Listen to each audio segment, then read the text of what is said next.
This is John Drabinski, and you're listening to the Black Studies Podcast, a series of conversations examining the history of the field. Our conversations engage with a wide range of activists and scholars, senior figures in the field, graduate students, and everyone in between, cultural workers and political organizers, in order to explore the cultural and political meaning of Black studies as an area of inquiry and its critical methods. Today's conversation is with Allison Waite, a filmmaker based in Los Angeles, California. She has worked on a number of films and has produced, written, and directed a number of pieces, including The Dope Years, a documentary on the life and death of Latasha Harlins. In this conversation, we discuss the political significance of art as facilitator of empathy, the importance of authenticity and voice in Black art making, and the responsibilities of creatives and writers in relation to community. Good afternoon, Allison. How are you today? Hi, I'm so well. How are you? I'm doing great. We're recording this on a Friday, so I still am kind of like a little kid on Fridays. I'm very happy to have the weekend here, and really happy to have you on the podcast. I was saying before we started recording that one of our efforts lately has been to get more artists onto the podcast. And so I really appreciate you bringing that kind of perspective. And, we go back a little ways, we work together in the Valley as in classrooms. And so I've loved seeing your work as an artist. And I'm really interested to hear how you think about it in relation to study and Black studies and all of that. So all of which is to say, welcome to the Black Studies Podcast. Really looking forward to the conversation.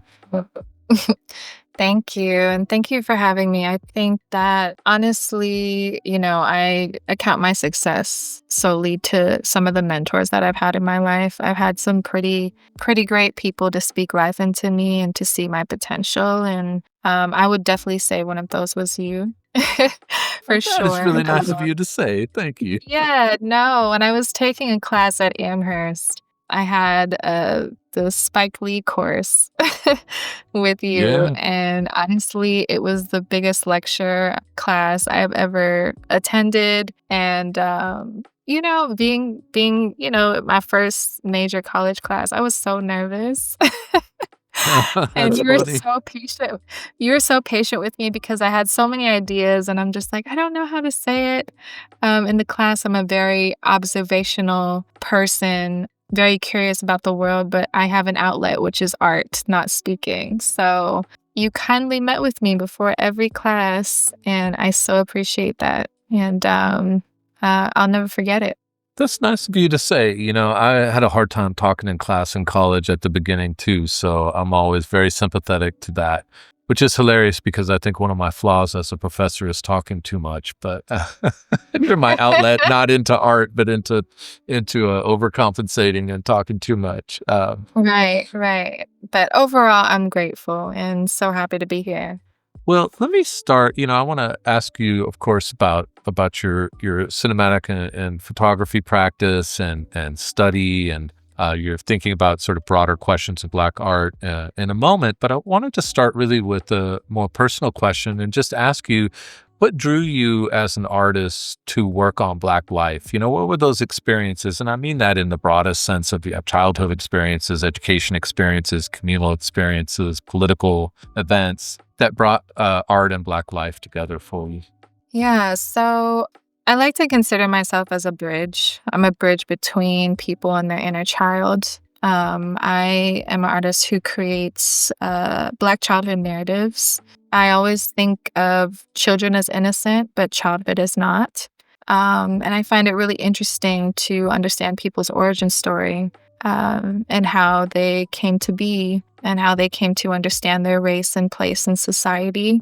I truly think it's a beautiful time, and I think it's relatable to a lot of people. I was a restless child and with a restless mind, very observant, and art was always my outlet. I started with studio art, charcoal and painting, and I had a mentor in 8th grade that really shifted my perspective. I think one day he just randomly called our class in and was asking us what we wanted to be when we grew up, and for some reason I didn't know. And at the time I was like, I'm in 8th grade, I have time. but he just kind of instilled in me, like, if you don't have direction, you're not going anywhere, no matter what it is. And so I took that to heart, and he really pushed me. He was one of those strict teachers that everyone is afraid of, but I needed it. So yeah, he asked me to do some soul searching in middle school. And I went through a few art practices and fell in deeply, deeply in love with film. So I knew at a young age that this is what I wanted to do. And I also come from an immigrant family. My family's from Jamaica. So if you know anything about Jamaicans, we are very bold and courageous with any and every endeavor we encompass. So, possibility was always at the dinner table. I can say without a doubt, I never saw people that look like me on the screen, but for some reason, I had just an unwavering desire to be in it. It just never fazed me. I just knew that it was like a soulmate type of connection where this is where I wanted to be. And I loved watching film, loved consuming film, loved talking about film. So I was just like, I don't know who the gatekeepers of this industry are, but it doesn't matter. I love that 8th grade treating you like an adult. It's like, you had that characterization. It's very funny of being a strict teacher who everybody was afraid of. But, the interesting part of an interesting part of that story, what I was hearing was that it was exactly what was scary was the transformative thing, which is asking you an adult question, like, what does it mean for you to have press a direction in your life, Yeah. and also that, wasn't, you didn't say that it was something about, you as a young artist or thinking about art and Black life together in 8th grade, but it was really just the absence of seeing what you wanted to see rather than somebody sort of pressing these things together for you. Mm-hmm.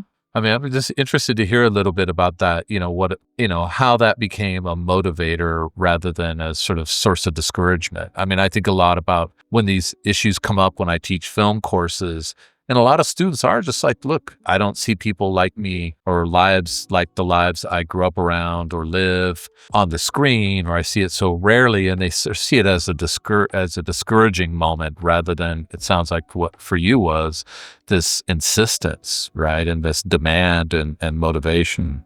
I mean, how do you think that came about for you rather than it being discouraging?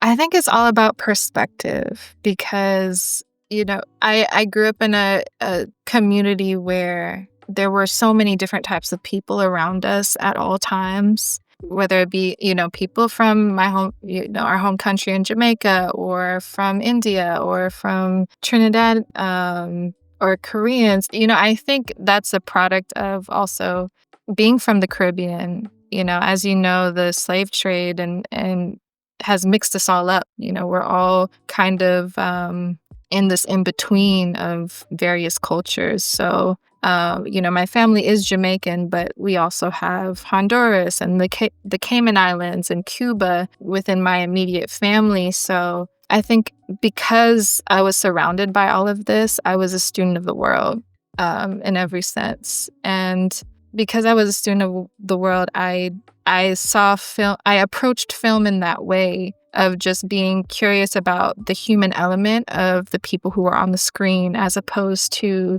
me considering the fact that I don't see myself as a hindrance. I was just like, oh, I can relate to that. I think all good filmmaking has something that you can relate to. And so, yeah, I would say it was the human element of characters that drew me to film. And I saw myself, and that was validation enough. I just felt like my life was deserving enough to be talked about. I love that. No, I'm glad I followed up. That's my life was deserving to be talked about. Is that if nothing else, this conversation is worth it for that assertion. I mean, it's a simple one, but it's absolutely transformative. And I'm interested then as a sort of follow up to ask you. Obviously, filmmaking is about sort of imagination, but also all the discipline and the, countless hours of careful editing work and so forth. But I'm interested sort of alongside this technical questions and the sort of grind of image making, what is the role of study? I mean, you had a self-design major at Hampshire College and, went to film school. And so I'm interested just in your making of films and your making, and photography as well. How does study factor into the process for you? And how does it inform that cinematic practice? Yeah, there are a lot of filmmakers who choose different forms of study to get to where they are. And I wouldn't say one is wrong or one is right. Some people like me, I took the film school route. I went to a film high school, undergrad, studied Africana Studies and film at Hampshire College. And then I went on to get my MFA at USC, the School of Cinematic Arts. So I've been in it for a little while. But to be honest, I would say my best teacher was honestly life and living, and finding the questions and everything. When I approach filmmaking, the way that has helped me through my many times of making films and failing and projects, it's just like the thematic question. And these thematic questions are things that I have acquired through my lifetime of things that I'm questioning about myself, things that I'm questioning about how I show up in the world, how I'm received in society. And I think as a filmmaker, it's a great outline. If you're entering into the film space, you can have a great script, great actors, the visuals, the DP you want. But I think if you don't have the thematic question locked down, it's difficult. I think this thematic question brings you from A, B, C. At the end of the film, your character should be either knowing what the answer to that question is or knowing what it is not. So I think every project, for example, I'm writing a piece right now based in the Dismal Swamp in Virginia, and it's based in the slavery period, and it's the question of, can freedom be bought? So, you create a piece around the question, and it allows people to enter into the work in a different way and actually take something from it. And yeah, you just put your character on that journey. And I would say a lot of really great films have great thematic questions. Thank you. And it maybe is already partly an answer to this next question I had, which was, how do you see, you can talk about this particular project you're working on or other projects. What do you think your work as an artist wants or hopes to say about Black life? So I feel like it's changed over time. I think at the end of the day, I just want to be specific about the lives and the journeys that I'm talking about. I think this might be going slightly off topic, but as a director, that's what I feel like you're getting paid for. You are getting paid for your specificity, your perspective, and style. And I feel like within the film industry, that is your currency.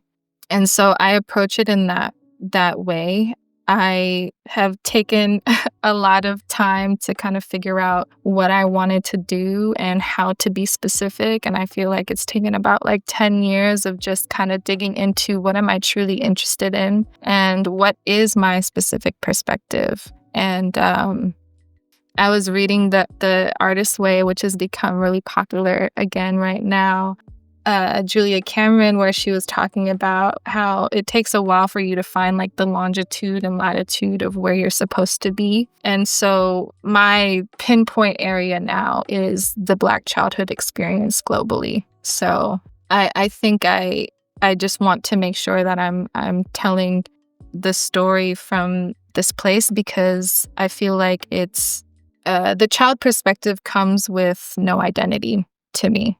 A lot of times if we have characters in films that have a political stance or a certain age bracket or a certain class structure that they live within, we already have judgments of them and biases. Whereas children are a little bit of a blank slate, and it's some place that we've all been, we all understand what it means to be figuring it out and not knowing who you are. But then also there's a fantasy element of children with imagination. And I always thought like fantasy is like one of the best kind of egoless genres where you can safely kind of confront a political stance or an opinion and not take it personally, if you have like a creature or a child presenting you with questions about yourself and how you're living and how you're seeing life, I think it's just it's received in a different way.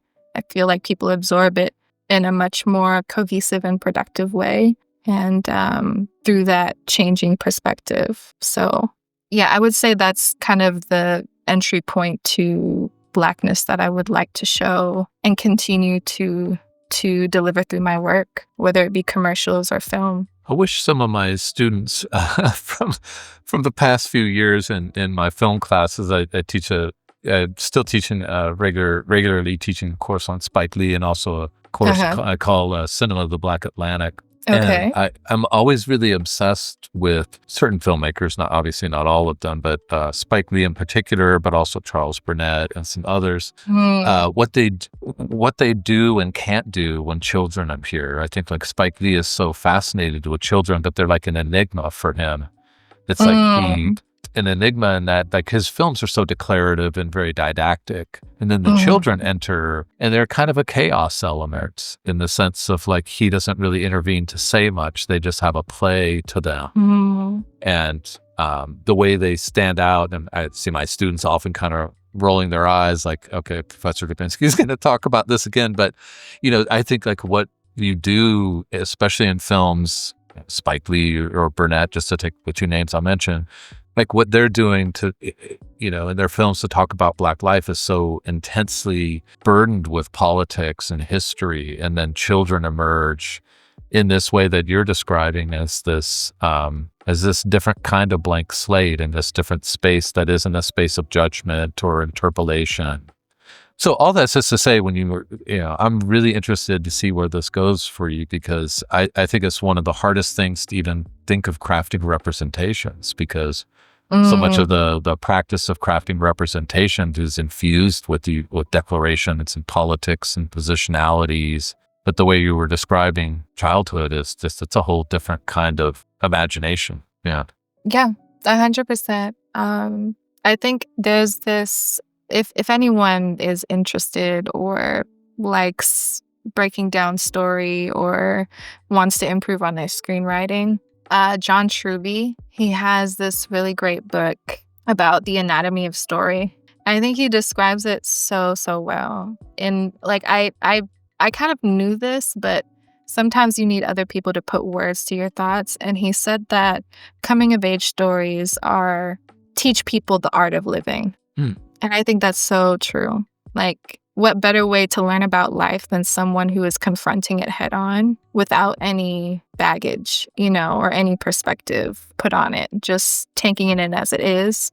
And when you take it in as it is and you see who it truly, or what society is truly giving, or what they're truly, what America truly is and what they say they are. So maybe that's partway in a response to this next question I had for you, which is especially around the question of childhood and how to make stories and what it reveals about place and person and all of that.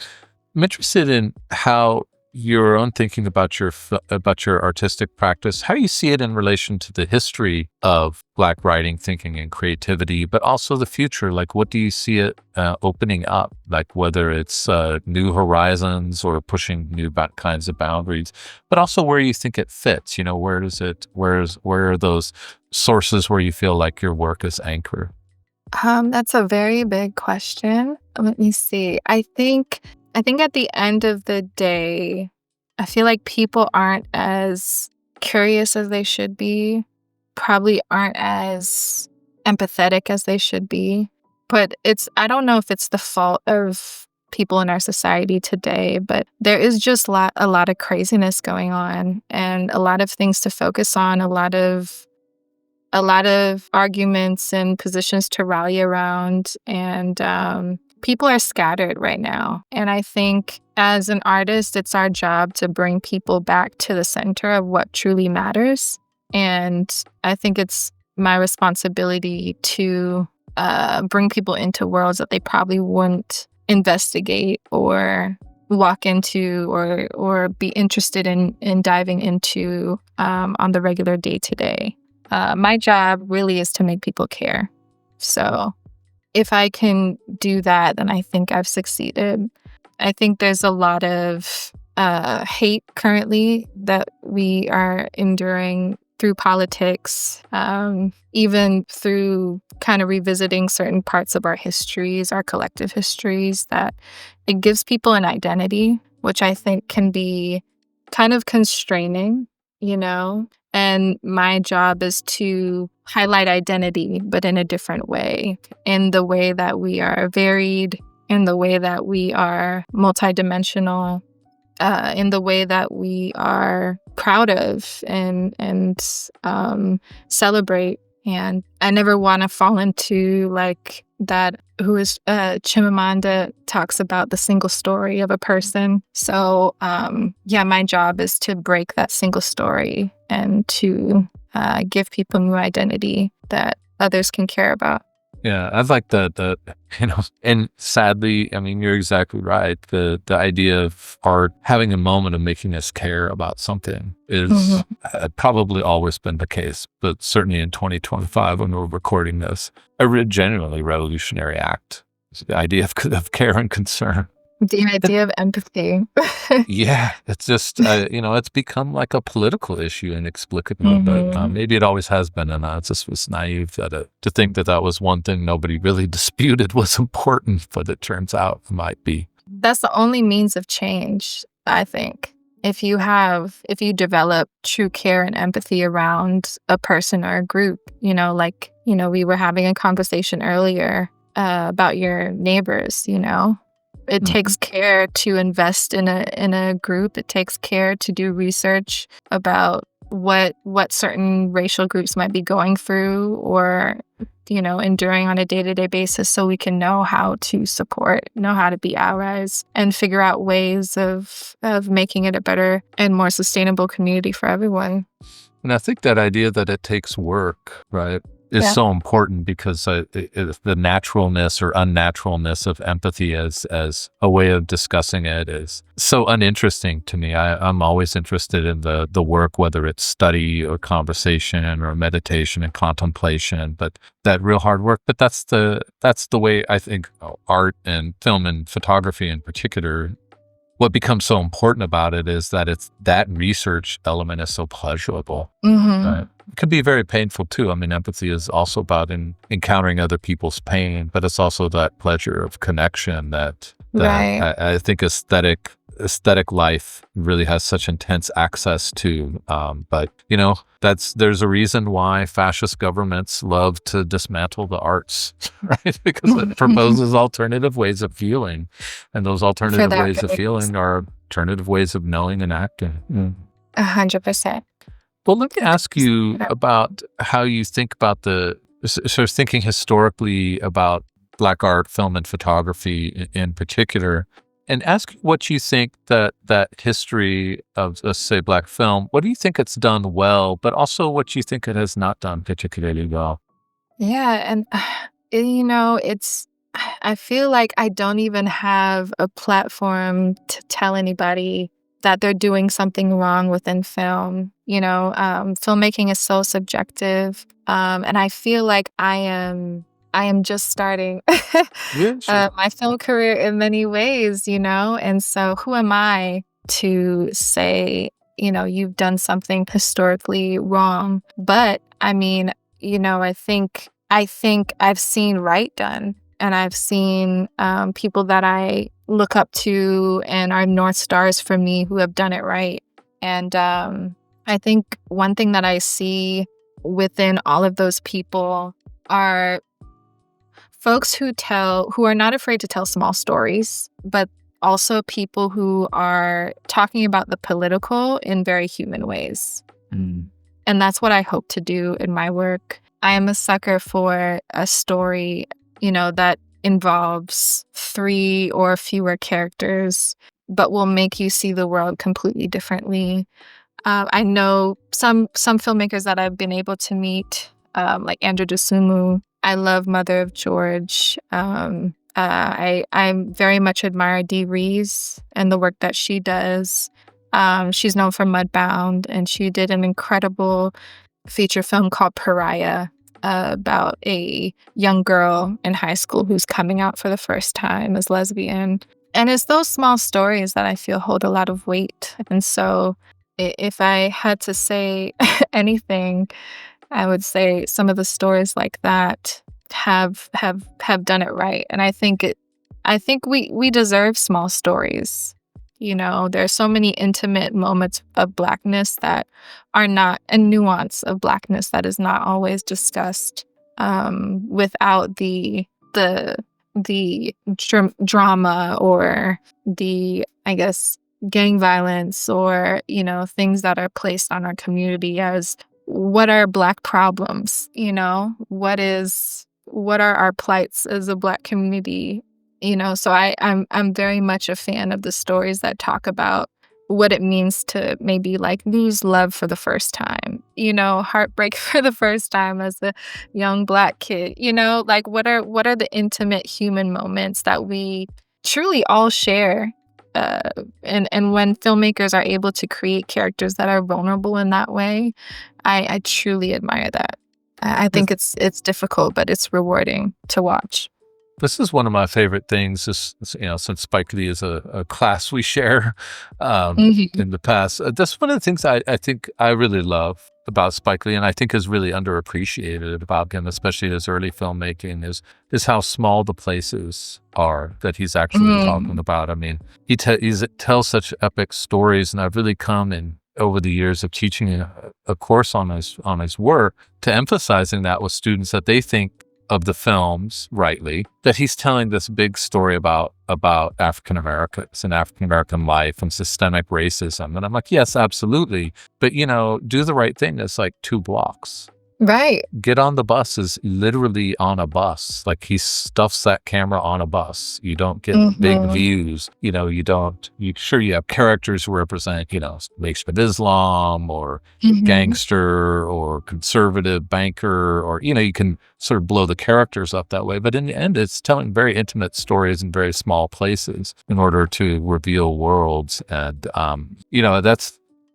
when that trick works, because I think of it as a trick where you can get the viewer, at Spike Lee, I see it semester after semester with my students. They don't even realize how small the place is because they're taking such a big story. And I really love that about his filmmaking. And I'm a sucker for those stories too. I agree. Right. And that's one reason why, Crooklyn for me is my favorite. People put it at the bottom of the list too often, but I think... Wow. That's weird to me because, yes, absolutely. It's so good. You've heard people talking about that you either love Crooklyn or you hate Crooklyn, but I think it was also interesting because he talked about, I think years ago, I saw a talk with him and he was talking about how it was one of the collectively written films that he had done with his sister. So to see the imprint of a woman writer on his filmmaking and how he just kind of carried that little girl character, the protagonist, just so carefully through the film, I thought it was beautiful. There's so many moments in that movie that I truly love, especially her relationship with her father. I think there's a moment where she puked into the toilet and she had her father embraced her. She climbs up on his lap, yeah. Right. It gets me every time. And it's not like she's doing anything, but she's kind of absorbing the world. And through her, we see it with new eyes. And speaking of small stories and small places, that's another moment where the camera is completely constrained by the fact that they're in this small, tiny little bathroom. And Right. the father, Del Reymundo, I mean, he's not a small person. So he's taking up space and she's this little girl, but it's a very small space and tells the biggest possible story. I think it's one of the, I know exactly what you're talking about. I think it's one of the moments of real photographic genius in his films because of that. Yeah. It's funny you brought that up. Yeah. Now I'm going to bring this up in my class next time I teach it because they always roll their eyes that they have to watch that scene over and over. And I'm like, no, this is the most, they're always like, oh, you're just a father. So you think that. I'm like, no, but this is actual cinematic genius and genius of storytelling and all of these things. Good. I can say, here's a real filmmaker who also agrees with me.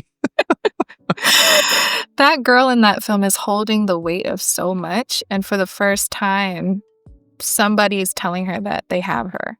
You know what I mean? Yeah. I think that is Black womanhood in a nutshell, you know, having to kind of stand up for yourself, always kind of looking around your shoulder, trying to make sure that you are taken care of, but who is taking care of you?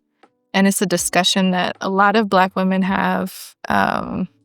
You know, it's not like we need protecting, but sometimes we don't feel protected, even in girlhood. I will say nothing divides my classes more than that film. Boy, the people who sort of roll their eyes at, you know, she's being made to be an adult and sort of irritated with the politics of that. And then the students in the class who are like, no, you don't understand. This is the story finally I'm seeing being told, because you can see who's the oldest sister, right? Who's the only girl like in those moments in the classroom. And they're just like, I didn't realize you could make a film out of this. Because as you were saying, you know, it's not just a film about this girl. It's also as a film about Black women, about, you know, misogyny and anti-Blackness all at the same time. So it tells all of those stories in this tiny little apartment, you know, in this bathroom scene and all of these other small spaces. And another film that really, for the most part, takes place within 2 blocks. And the suburbs. Yes, the suburbs down when they're down in Virginia. Now that I'm in the, you know, near Virginia, the students are like, you know, whereas before I was up in the Northeast, they're definitely down here. They're like, why is our area out of, because it's all distorted and, you know, sort of caricatured. And they're like, why is our area being sort of portrayed in this alien way? I'm like, well, the Spike Lee was a little alien. Yeah. Well, let me ask you as a final question. What's the one issue or question that you'd like to see artists and critics who are concerned with Black life, the question or issue you'd want us all to be thinking about, what question to be asking?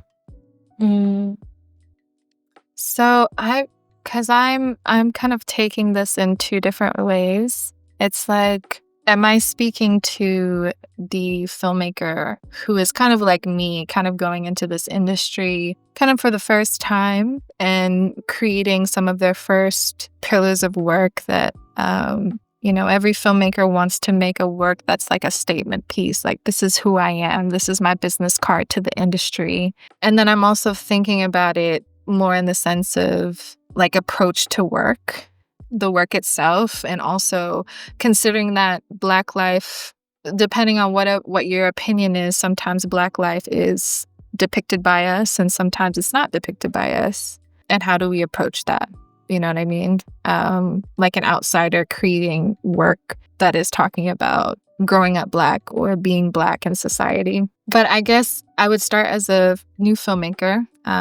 If I had like a question or thought that I would pose on filmmakers who are attempting to start their film career, it would be kind of, are you asking for permission or are you acting? A lot of times we go into this industry thinking that we do not belong, we are not deserving, that your stories are not going to be received in the way that you want them to be. So I think it puts us in a posture, I should say, of asking for permission in every room.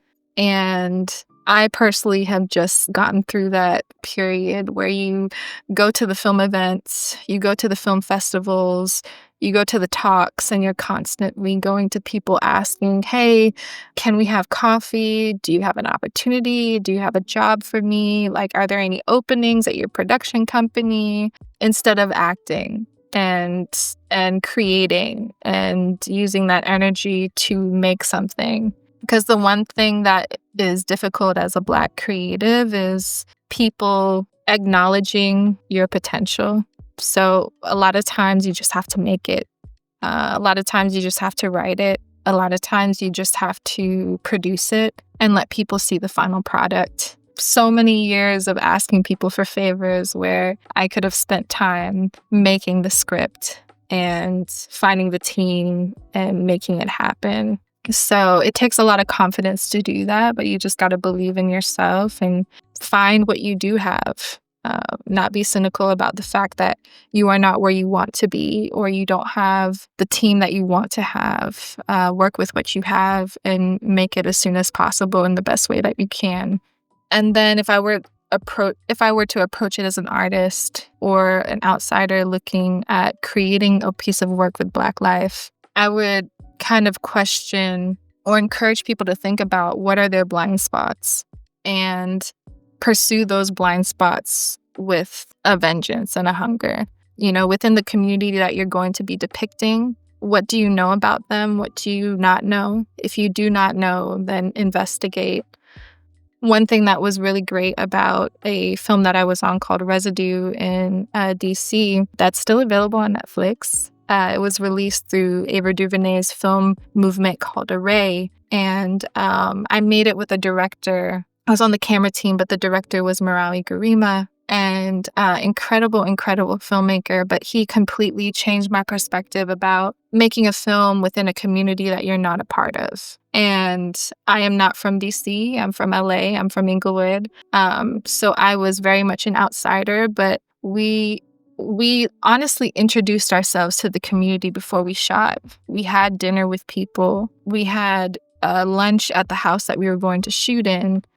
We sat down and had tea with some of the producers and the coffee shop that we were doing pre-production in. And it was a series of sitting down over meals and asking questions and getting to know people and getting to understand. At the time, the subject matter of the film was gentrification, getting to understand what was happening in DC at the time, what were the impacts of gentrification on them, how were they feeling about it. And I think it was that communal approach to filmmaking that allowed me to feel comfortable working in that space, because now I actually knew them. I knew the people. I'd sat down with them. I'd broken bread with them and truly investigated all that I did not know. And so I would encourage people to look for those blind spots and do their own investigations. And I think within that, you're able to find that specificity that you need. And we were talking about earlier about what makes a good story. Just going on another quick tangent, I think a lot of people also feel very bored by their everyday life and think that people won't want to know or won't be interested in their daily life or what they have to endure on a daily basis. But I think that's interesting to somebody, and I think never be afraid of showcasing something that's specific to you that you might feel is boring or not interesting. It's really, what are you trying to say and what questions are you asking? And that will lead to specificity and authenticity within your work. I love that. That's a fantastic place to wrap up. And I'm just thinking so much about, this, as you put it, sort of what are your blind spots and what does it mean to move toward them rather than away from them? Mm-hmm.